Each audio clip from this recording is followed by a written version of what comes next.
Num jogo de xadrez existem peças que são prioritárias. O rei, a rainha, o bispo são fundamentais, estão sempre no tabuleiro. E na vida pública também existem peças chaves e fundamentais para que o serviço público possa ser melhor oferecido ao cidadão. Uma dessas peças chaves, para a nossa alegria, um grande amigo dessa casa, é o Wagner Victer. Ele que acaba de fazer um brilhante trabalho na SEDAI, agora inicia o seu novo objetivo, que é um trabalho voltado para a educação. Aliás, o que mais está em falta nesse país. Hoje, ele é o presidente da FAETEC e nós vamos explicar para você do que se trata essa sigla que provavelmente você já ouviu falar, mas não está muito familiarizado com ela. Tudo bem com você, meu amigo tricolor, Wagner Victer, fazendo gol de tudo que é jeito. Quem sabe o Fred, já que passou o Hernani, o nosso grande artilheiro do Flamengo, quem sabe o Fluminense chega à final com o Flamengo e perde. Olha, Gomes, tudo é possível, né? Na realidade, fenômenos climáticos acontecem. Acho que você sabe que pela história, está para falar aqui sobre educação profissional, mas em relação à história, eu particularmente, eu só vejo finais de campeonato na minha história, o Fluminense dando aquele chibum no Flamengo. Eu não vou nem falar desde Flávio, Assis e todas as finais, o gol de barriga do Renato Gaúcho. Eu realmente torço, porque o Fred está superando tanta coisa no Maracanã que possivelmente numa final ele pode até superar o Renato Gaúcho e fazer um gol de bunda contra o Flamengo. E seria uma coisa que daria um prazer especial. Ouviram? Não saiam daí, porque nós vamos conferir depois com o Wagner Victer, numa nova gravação, num novo programa, essa afirmação que ele fez, que o Renato vai fazer um gol de bunda. Aliás, o Renato fez de barriga, o Fred vai fazer um gol de bunda contra o Flamengo. Menorá na TV entrando no ar mais uma vez. Ô Wagner, o que é a FAETEC?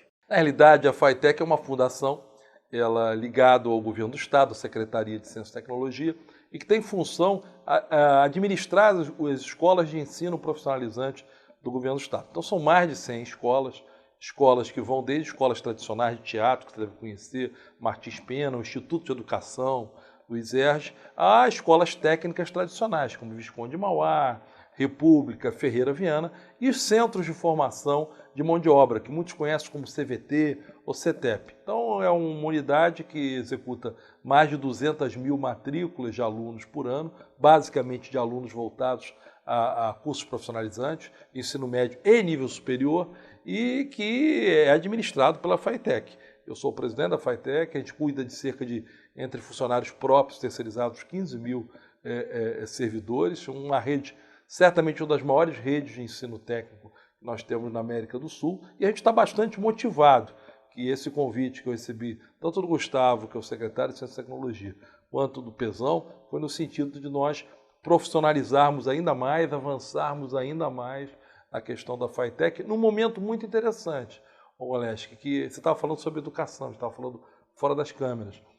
A questão da educação profissionalizante ela é mais importante no momento da crise. Supera-se crise em momentos que você, inclusive, tem desmobilização profissional através da qualificação de mão de obra. E você se torna mais produtivo e mais competitivo. Um dos grandes reclamos de qualquer empresário, sem dúvida nenhuma, no Brasil e no Rio de Janeiro, que é uma das unidades da União, não é diferente, a mão de obra brasileira não é muito bem qualificada. A FAETEC supre, ou deveria suprir, essa dificuldade. Obviamente você não está aqui para falar mal nem bem de ninguém e não é essa a nossa questão. Mas como é que você encontra o ensino na FAETEC? Você tem restrições ao que você viu? Você tem projetos de melhoria? O que é que vai ser exatamente a tua interferência nesse mundo que você abraça nesse momento, que é o mundo da educação e que é fundamental para o desenvolvimento de uma nação complicada como essa nação brasileira? Olha, eu sou um gestor público, inclusive sou oriundo, sou funcionário de carreira da Petrobras, e a gente sempre trabalhou dentro dos princípios de qualidade, que é a chamada melhoria contínua. O que é melhoria contínua? O que você tem de bom, você efetivamente trabalha para aperfeiçoar. E o que você tem que pode melhorar, se chama de oportunidade de melhoria. Não tem a mínima dúvida. A FAETEC tem excelência, tanto que das 10 escolas que estão hoje no Enem estadual, 7 são da FATEC. Agora, tem uma grande oportunidade de avanço, inclusive alinhado com aquilo que você falou, do empresário, da reclamação do empresário. Muito empresário reclama, mas muitas vezes se acomoda. Por exemplo, eu, quando estava na SEDAI, eu criei uma universidade corporativa para treinar os próprios empresários. Mas os empresários têm que colaborar também, oferecendo estágio, trabalhando que muitas vezes os seus profissionais possam ser professores das unidades. E essa aproximação é o que eu estou fazendo. Semana passada, eu tive com o governador Pezão, visitando o estaleiro Mauá, que é um estaleiro tradicional, na Ponta da Areia, onde começou a industrialização do Brasil, com o Irineu Evangelista Souza, o Barão de Mauá. E estávamos juntos, com o governador e com o Tutuca, que é o secretário, efetivamente fechando uma aproximação da escola técnica da área naval, que é o Henrique Lage, com o estaleiro Mauá, para que o estaleiro Mauá treine os alunos e os alunos possam ali estagiar. Essa aproximação, ela preenche a lacuna que você colocou. E, logicamente, eu sou o primeiro engenheiro da história da FATEC que assume a presidência. Eu não tenho a mínima dúvida que a gente vai conseguir dar um resultado muito bom, como tem conseguido nas outras áreas, até porque o Pezão está muito motivado com isso. Na verdade, você é o primeiro engenheiro que administra uma instituição educacional. De ensino técnico, muito bem, da FATEC. O ensino técnico, na verdade, como você bem colocou, num país em que há uma necessidade enorme de mão de obra, ele é fundamental para melhorar a qualidade de vida daqueles que querem ser profissionais na área técnica. Eu pergunto a você, quantos formandos você tem anualmente? E o técnico, a gente pensa muito técnico na engenharia, você tem técnico de outras áreas, claro, que a gente está formando, técnico de enfermagem, técnico de hospedagem, técnico de metrologia. Bem, o conjunto de escolas técnicas e cursos de qualificação profissional, porque você tem cursos, inclusive, de 4, 6 meses, nós executamos algo da ordem de 150 mil a 200 mil matrículas ano. Então, é o maior centro de formação de mão de obra técnica que nós temos aqui no Rio de Janeiro, e certamente um dos maiores da América do Sul. As escolas técnicas daquelas tradicionais, tipo Cefet, nós temos cerca de 20 escolas, e cada escola dessa da ordem de 2.000 a 3.000 alunos. Então, são centros fortes, produzem mão de obra de qualidade e técnicos nas diversas áreas, que vão desde técnicos voltados à área da expressão artística, como é a Escola Tradicional de Teatro, Martins Pena, algumas voltadas à área de comunicação, como Adolfo Bloch, uma escola bastante tradicional.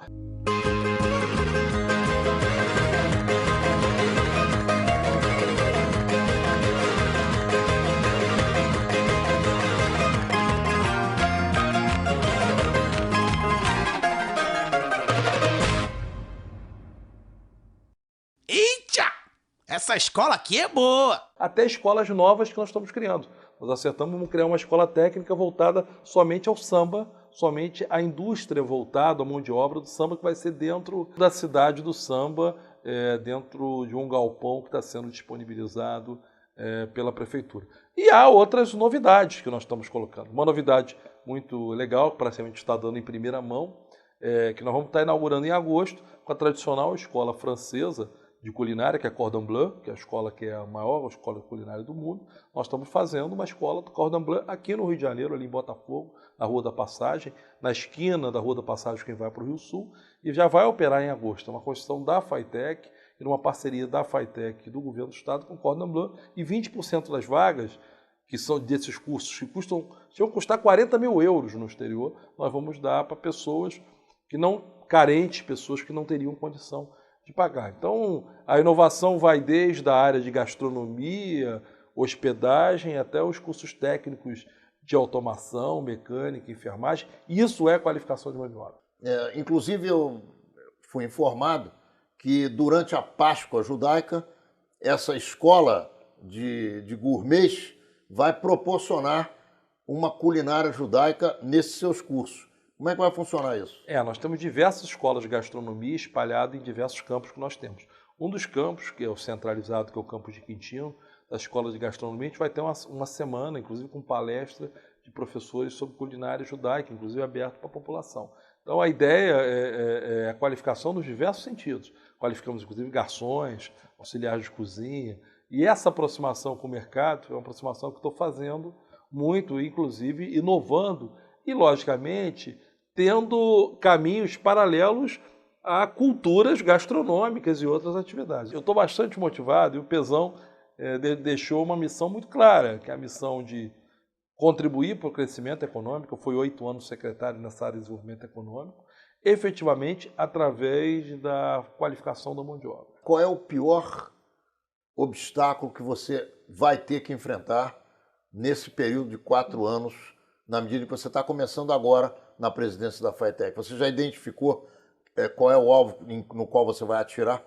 Eu sei que administrar envolve você fazer um diagnóstico e fazer inserções muito claras, objetivas, que você aumente a produtividade, identificando claramente o cliente, que é o cliente, a sociedade e, ao mesmo tempo, o jovem que precisa a formação. Então, a melhoria da cultura, da visão de atuar para o cliente é um desafio grande, que já tem avanços significativos, mas que a gente vai trabalhar. E eu não tenho a mínima dúvida, o corpo técnico lá, de professores, é extremamente qualificado, muito profissional, gente muito boa, alguns profissionais com mestrado, doutorado, bastante alinhados com a questão do ensino. É ter uma visão clara de, ao mesmo tempo, atender o cliente e conciliar a uma crise financeira, porque passa o país e, consequentemente, o governo do Estado.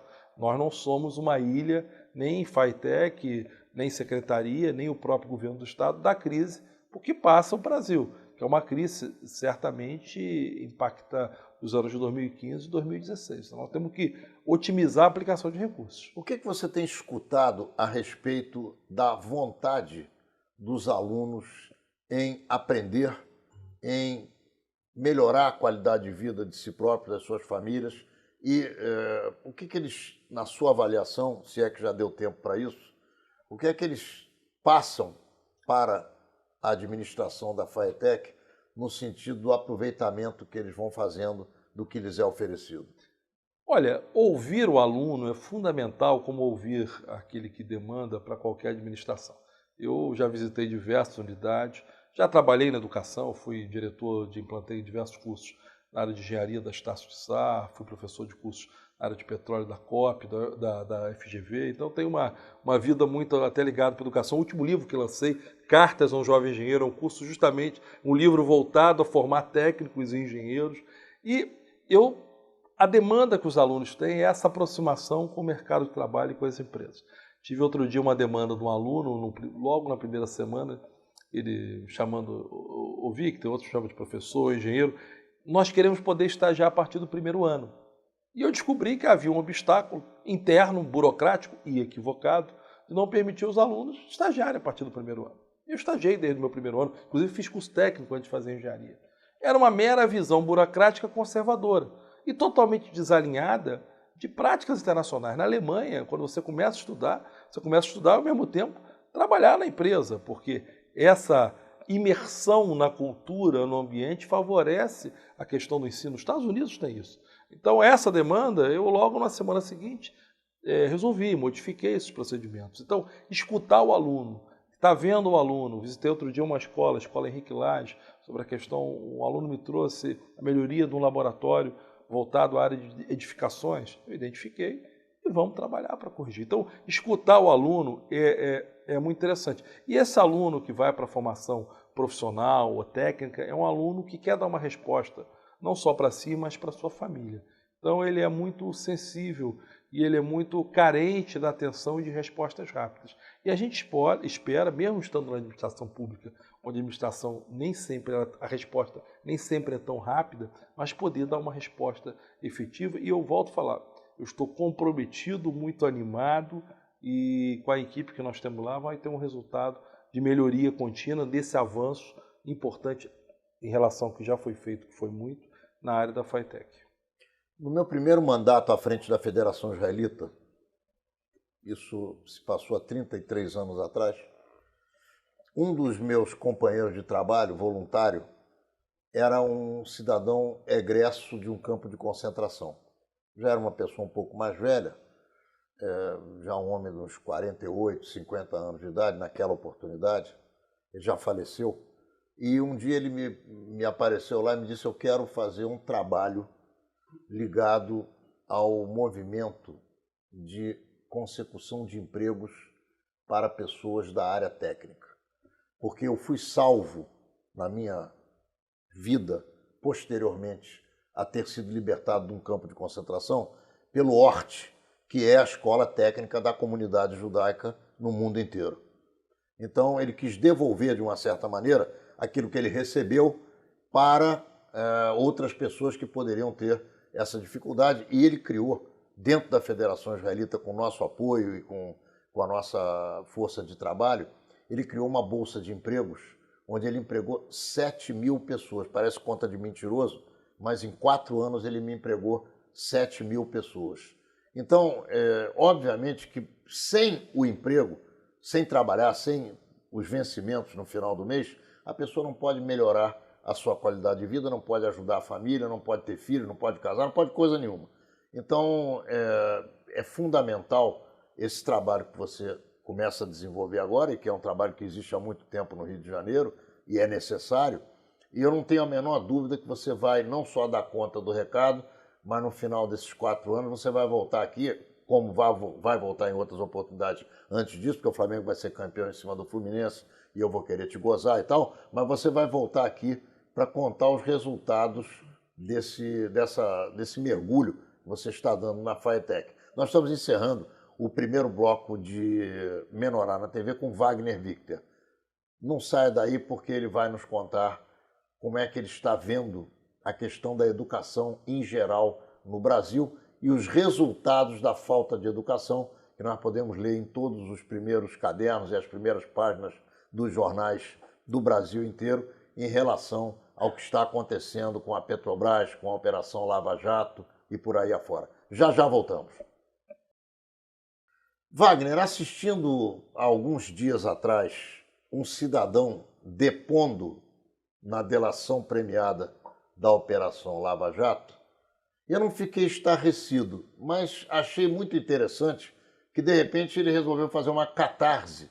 Eu não me lembro bem o nome dele, Berlusconi ou qualquer coisa parecida com o nome do presidente do Milan, Barusco, é isso aí. E aí ele chamava os companheiros de corrupção dele de apelidos que ele tinha montado para os camaradas, ele contou os detalhes da atividade que ele desenvolvia e talvez até com esse tipo de comportamento ele não deve ter nenhum drama mental, porque ele jogou o drama no rosto da sociedade e agora ele vai ver o que vai ser a pena dele, se vai ser maior ou menor. Eu pergunto a você, essa onda, essa tsunami de aparecimento da corrupção no Brasil, porque ela existiu sempre e agora está sendo colocada às claras, você acredita e acredita essa tsunami de corrupção ou esse comportamento, a falta de educação formal e não formal, e mais do que isso, a falta de um objetivo na educação brasileira? Eu acho que nesses casos específicos que você citou, não foi falta de educação, são pessoas extremamente qualificadas, que trabalham na maior empresa do Brasil, uma das maiores empresas do mundo, a empresa que oferece todas as oportunidades de qualificação. Eu mesmo sou funcionário de carreira da Petrobras, estive na Petrobras todas as oportunidades, inclusive fui estudar no exterior pela própria Petrobras. Então não é a falta de oportunidade. A Petrobras que se corrompeu, assim o fez porque quis.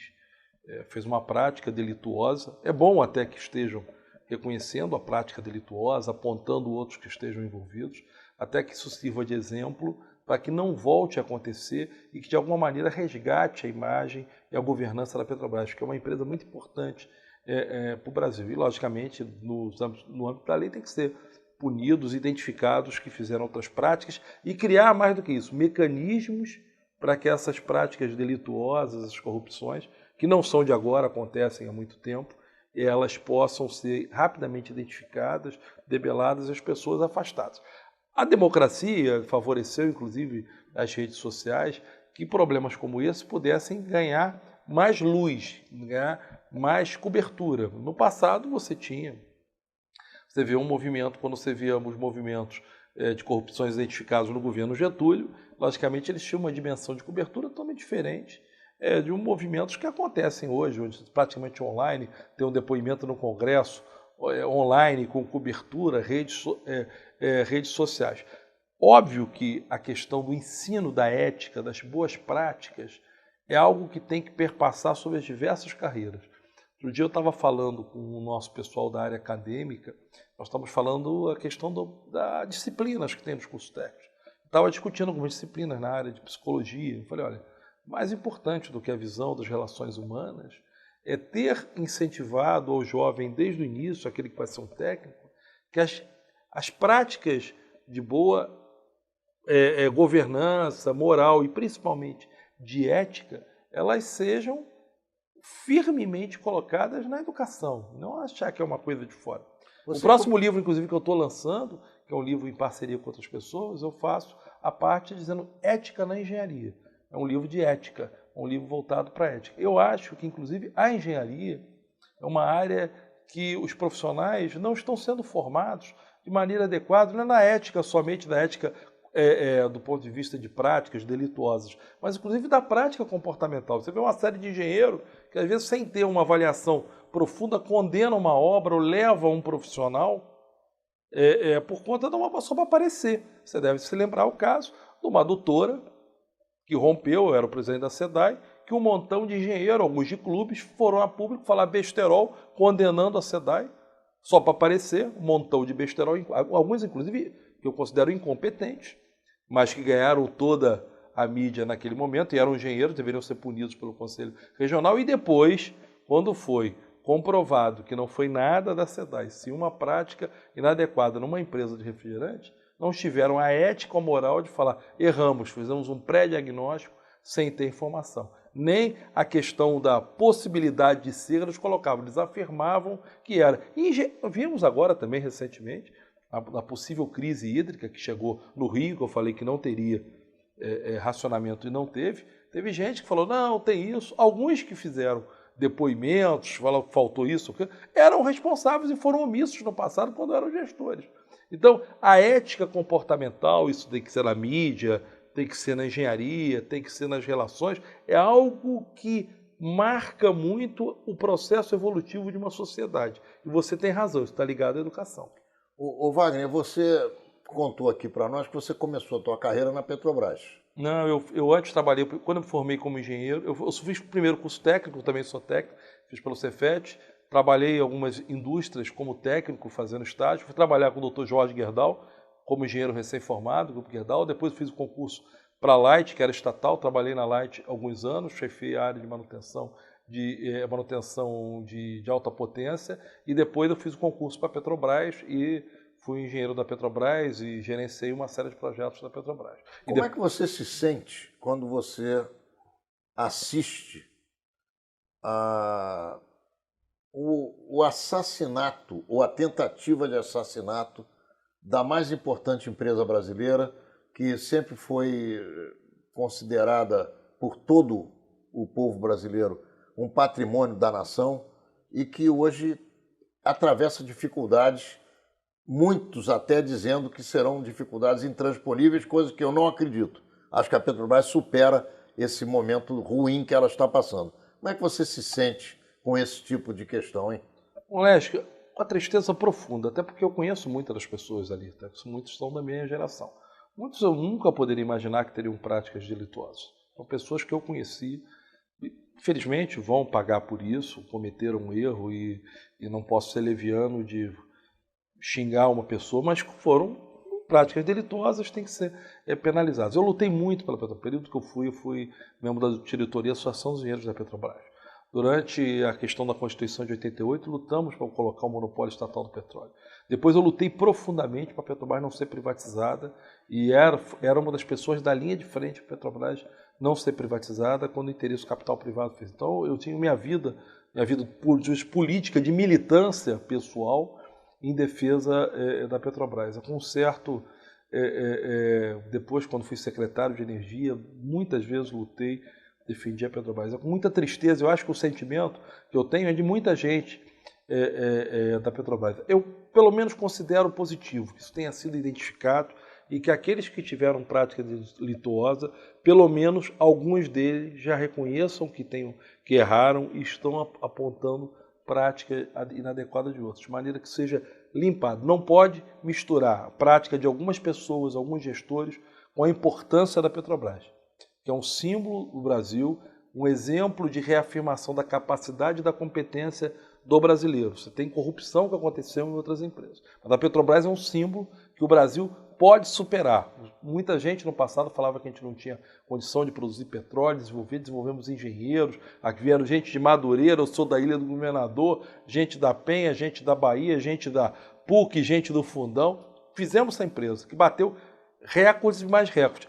Olha a coincidência, no ano que a Petrobras está sendo massacrada, a Petrobras acaba de ganhar pela terceira vez, e vai ser entregue em maio, no Offshore Technology Conference, que é o maior evento de petróleo do mundo, que acontece em Houston, nos Estados Unidos. A Petrobras, em maio, vai ganhar de novo o Oscar tecnológico de petróleo do mundo, pela terceira vez.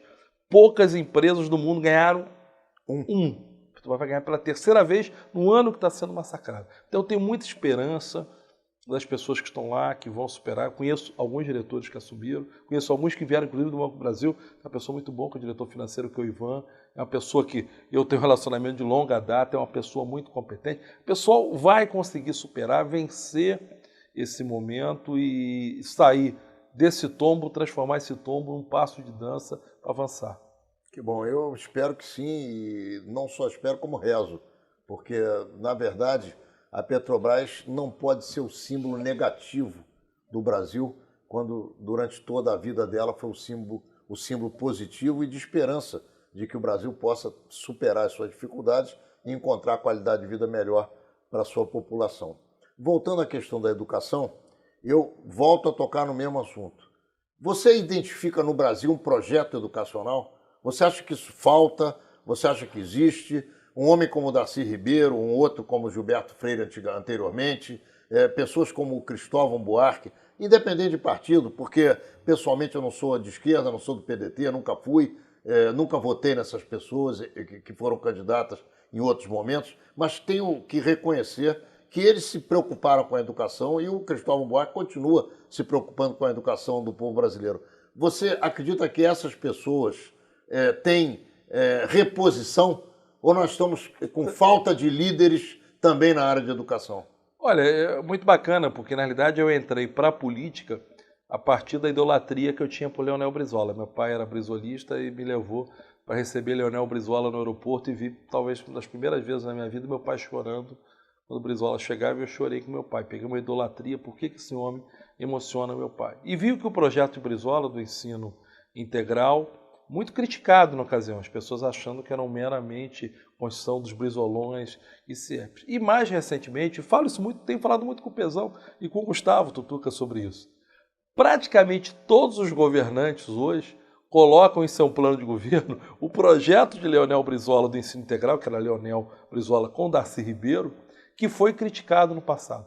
Cada vez mais, levar o aluno para a sala de aula o maior tempo possível e unir a questão do ensino, desde o ensino fundamental, o ensino infantil, até a formação da graduação, com qualidade, com retenção, é fundamental.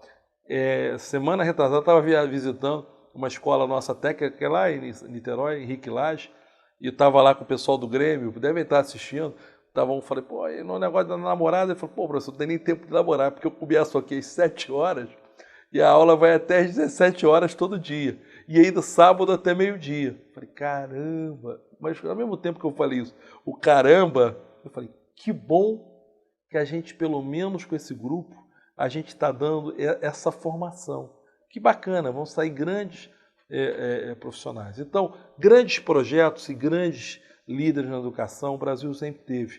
O que a gente tem é que se despir do orgulho e da vaidade e aproveitar as grandes ofertas de soluções e dar continuidade a ela. O Brizola foi muito criticado, foi muito massacrado por conta do projeto do ensino integral e que hoje considero que seja a tônica. Pezão está insistindo muito nisso, que é a questão do dupla escola. A gente está fazendo agora com o secretário de Educação. O que é o dupla escola? A gente vai pegar as escolas estaduais do nível ensino médio e nós vamos unir aos nossos centros de formação profissional. Então, ou ele pode fazer um curso técnico, um comitante, ou pode estar fazendo um curso pedreiro, pode estar fazendo um curso pintor, ou um AutoCAD para projeto de engenharia. Isso é bacana, é oportunizar esses jovens que estão no ensino médio.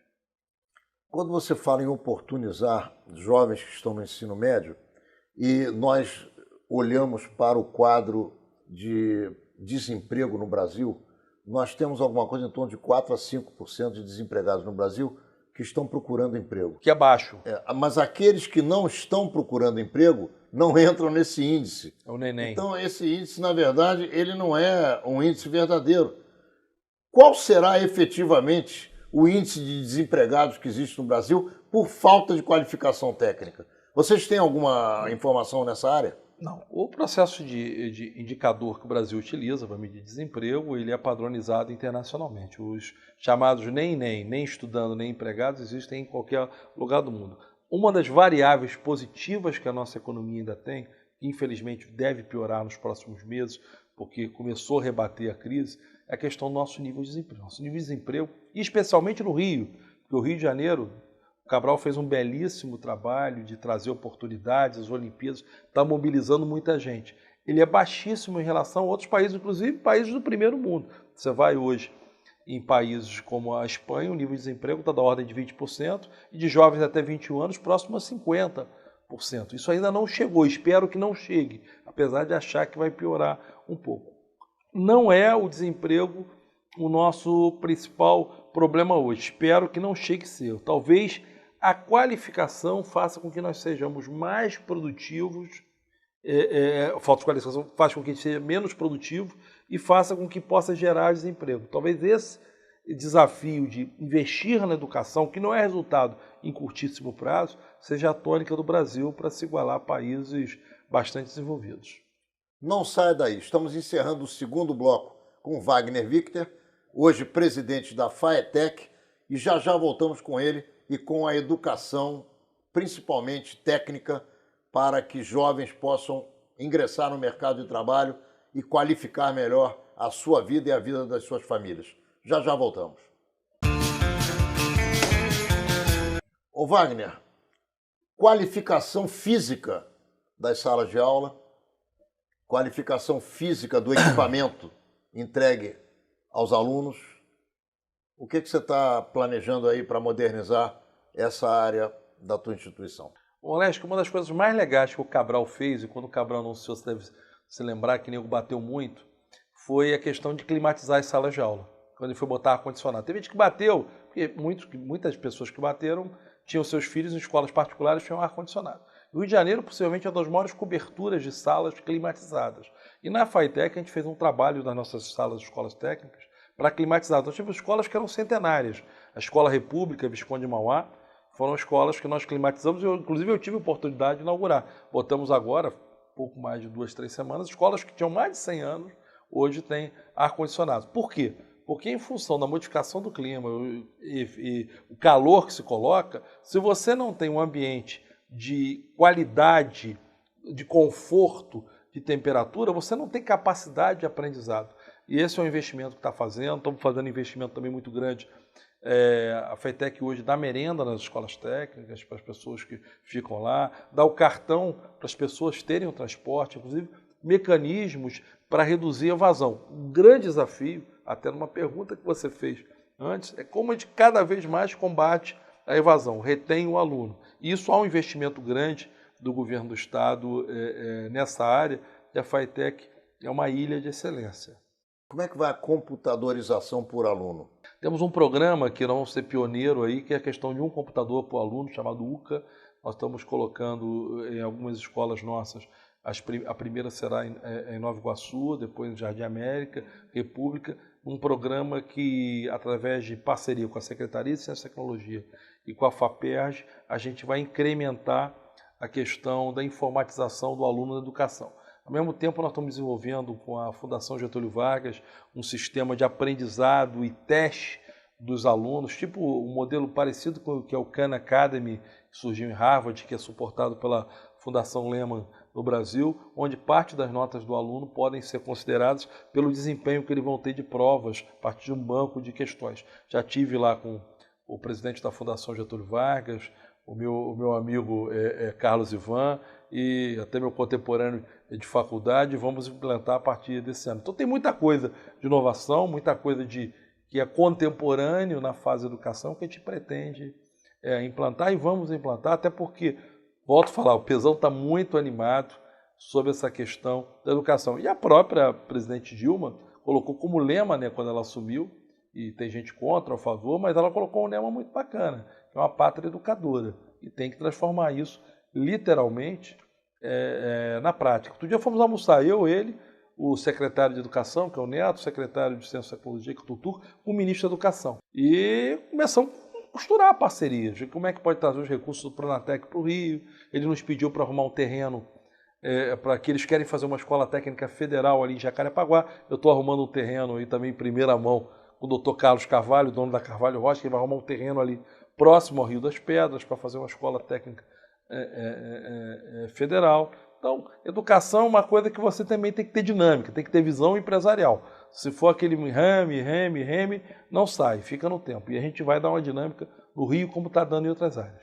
Ô Wagner, quando eu comecei a minha carreira política, no meu momento de candidatura a vereador, eu observei que as favelas que eu visitei, Cidade de Deus, Maré, Complexo do Alemão, onde eu trabalhei efetivamente para, de alguma maneira, ajudar as pessoas que tinham dificuldades naquela região ou naquelas regiões, muitos, mas inúmeros, dezenas de centenas de jovens sem ter o que fazer e basicamente sentados nas praças, nos pontos, vamos dizer assim, durante quase o dia inteiro, com absolutamente nada a produzir. Como levar a educação técnica para as favelas do Rio de Janeiro? Essa parece até, se a gente conversar, a bola quicada, né? Nós temos uma FATEC na Cidade de Deus, temos 2 FATECs no Complexo Alemão, e até o final do ano, com o Pezão e com o Gustavo, a gente está inaugurando a FATEC na Maré, que é um tremendo complexo na Maré, inclusive, vai ser bastante vocacionada para a questão de solda, e com curso técnico de solda, e com um curso de soldadores, e vamos tentar botar também gastronomia na Maré. Um tremendo, já está em obra, eu estou terminando a obra, eu acho que até o final do ano a gente coloca a operação, e o do Cidade de Deus, do Alemão, também estão bastante movimentados. Para te dar um dado, agora, em março, nós fizemos uma chamada de curso de qualificação. Só em UPP, não vou falar nem as outras comunidades, favelas, nós botamos 12 mil alunos na sala de aula em curso de qualificação, só em UPP. E isso é muita gente, muitas vezes vê a unidade, não sabe o que é FATEC. Mas às vezes vê um CVT, um CETEP, é FATEC. E essa é uma questão de foco, de planejamento e ação central nossa. É levar a educação para quem realmente precisa, capacitação, não só para quem tem um PP, mas a série de comunidades. Temos Quitungo, temos Ilha do Governador, semana passada estava mandando analisar uma área ali em Acari, temos em muito lugar e lugares que a gente vai expandir. Sem dúvida nenhuma, o presídio no Brasil, especialmente também no Rio de Janeiro, que não é diferente dos outros estados, não é uma área onde você possa recuperar pessoas.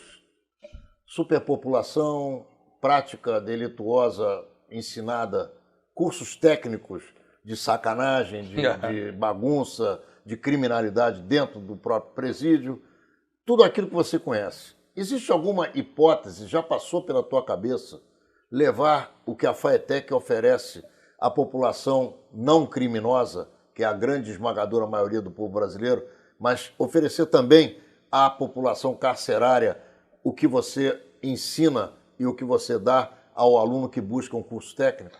Tem a mínima dúvida. Você sabe que, inclusive, quando eu presidente da SEDAI, fui 8 anos o presidente, eu montei um programa desse para aproveitar a mão de obra carcerária, que é o maior programa do Brasil, disparado, que eu utilizava para fabricar os uniformes, toda a limpeza da SEDAI, para fazer o replantio. E, óbvio, quando eu cheguei na FATEC, falei, vou fazer isso. Chamei o presidente da Fundação Santa Cabrini, que é o Jaime Melo, fizemos uma reunião, nós vamos aperfeiçoar um centro de formação de mão de obra de oriundos do sistema penitenciário, ali no Rio Comprido, e vamos também, com a própria SEDAI, dando um acordo que tem com o Ministério Público do Trabalho, pegar uma série de pessoas que já trabalham na SEDAI de sistema aberto e semiaberto, e já estamos costurando um convênio com o atual presidente Cambriá, e treiná-la dentro da FATEC. Não há a mínima dúvida. Não adianta você tirar do sistema penitenciário e não dar uma qualificação, não dar oportunidade às pessoas. Já comecei, já tivemos reunião, vamos melhorar, e temos, inclusive, também para criança. Lá na Ilha do Governador, nós temos uma FATEC dentro do DEGASE, naquele lugar onde tem os menores infratores, Temos unidade lá dentro que a gente vai dinamizar. Qual é a dificuldade no diálogo com essas pessoas que, de uma certa maneira, já vivem à margem da sociedade ou na fronteira da possibilidade de uma vida sadia com a possibilidade de uma vida no crime? Olha, eu me dei muito bem nesse relacionamento. Até primeiro que eu nunca tratei eles como coitadinho. Nós criamos um programa de qualificação onde eu tinha professores, muitos não queriam que divulgasse, mas eu tinha como professores nos cursos Luciano Huck, André Trigueiro, Dom Orani. Nós dávamos cursos, inclusive na área de botânica e na área de plantio, de quase 1.080 horas, entre sala de aula e curso prático.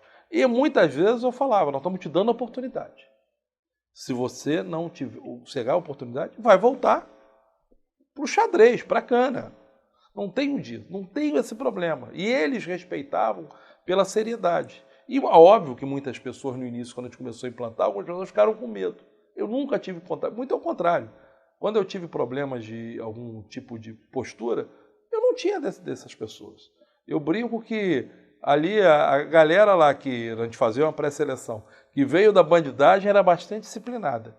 E praticamente não se tem informação de retorno ao crime. Se você dá oportunidade, óbvio tem que ser seletivo, tem vagabundo que não tem jeito. Tem cara que é pilantra total, que não tem jeito, ou pedofilia, ou estelionatário, esse não tem jeito, que não quer, aí esse não tem treinamento, tem que ficar em cana o resto da vida. Eu, particularmente, acho que alguns caras não tinha que ter prisão perpétua. Agora, tem muita gente que cometeu um delito. Fez uma prática delituosa. E reconhece naquele que oferece oportunidade. Quando eu entreguei diploma, eu vi muita gente me chorando, me abraçando, e a gente vê que é chorando, abraçando com sentimento. Eu fazia questão que o diploma, inclusive, fosse do mesmo tamanho da universidade rural, como se fosse um diploma de engenharia. Do orgulho daquela pessoa estar mostrando para o seu familiar do estudo. Isso é uma coisa muito bacana. Se você oferece oportunidade, a grande maioria das pessoas voltam ao bom caminho. Mas não pode tratar como um coitadinho, nem ter medo. E se errou, tem que voltar para a cana.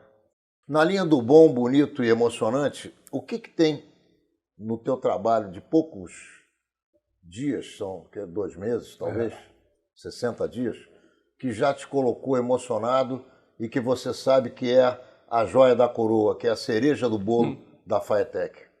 É engraçado que às vezes a gente conversa de pauta, a gente nunca sabe uma coisa tão interessante. É você é Flamengo, rapaz. Essa pergunta é muito, um rubro-negro. Essa pergunta é muito bacana você ter feito, porque uma das coisas que me emocionou, uma das primeiras coisas que está muito próximo de mim, é uma escola que eu tenho lá só para crianças especiais, que é uma referência, eu acho que no Brasil, que é a Favo de Mel. E eu fiquei bacana porque quando eu visitei a Favo de Mel, tinha um diploma num programa de qualidade que eu tinha assinado quando era secretário de Energia.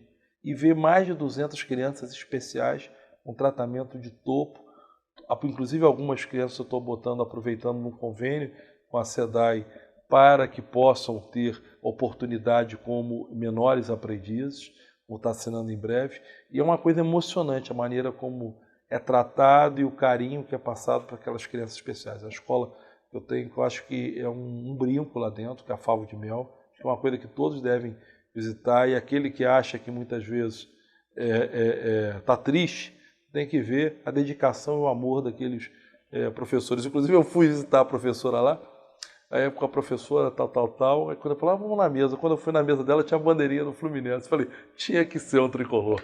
E ela é tricolor. Deve ser alguma puxa-saco. Não, tá, porque ela não sabia que eu fui visitar de surpresa. Eu até pensei que podia ter sido uma miguelada, aquela famosa miguelada que tem. Não, eu fui de surpresa, eu peguei o carro, dentro do complexo lá de Quintino, fui lá, parei, entrei e ela estava lá. E o carinho, uma coisa muito bacana. Favo de Mel é uma referência e que muita gente do Rio de Janeiro, acho que a grande maioria das pessoas não conhece, mas eu não acredito que não tenha nada nesse padrão no Brasil.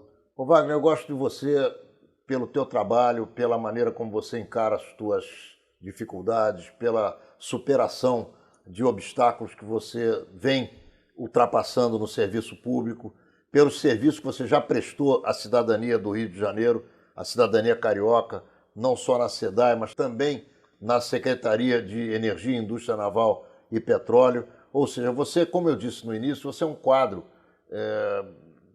raro no serviço público do Rio de Janeiro, e eu aqui rezo e faço votos que você continue ocupando postos, dando o melhor que você tem, fazendo que os serviços funcionem cada vez mais e que aqueles que vivem em torno de você aproveitem da tua inteligência, da tua vontade de trabalhar, do teu sentimento de brasilidade e de carioquice, apesar dessa tristeza tricolor, que você sorri, mas que, na verdade, para mim, eu preferiria que você fosse rubro-negro. Eu quero te oferecer as câmeras e os microfones de Menorá na TV para que você se despeça com tranquilidade dos nossos telespectadores, fazendo também suas considerações finais.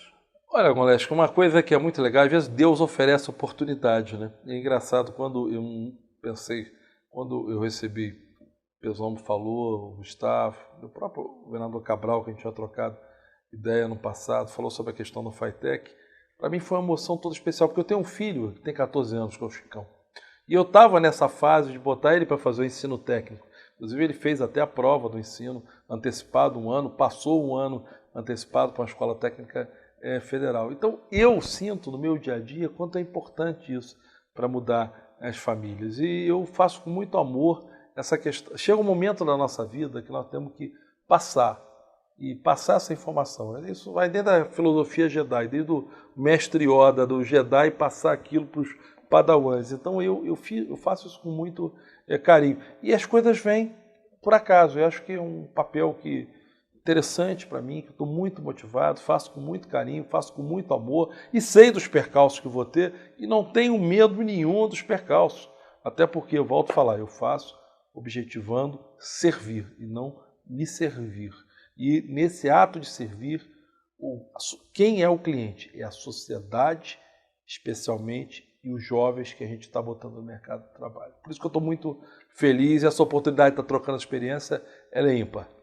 Menorá na TV entrando no ar mais uma vez na quarta-feira que vem, às 10 horas da noite, pelo canal 26 da NET e repetidas vezes em todos os horários em que você já se acostumou a nos assistir e que você pode conferir aqui embaixo da telinha. Nos vemos lá.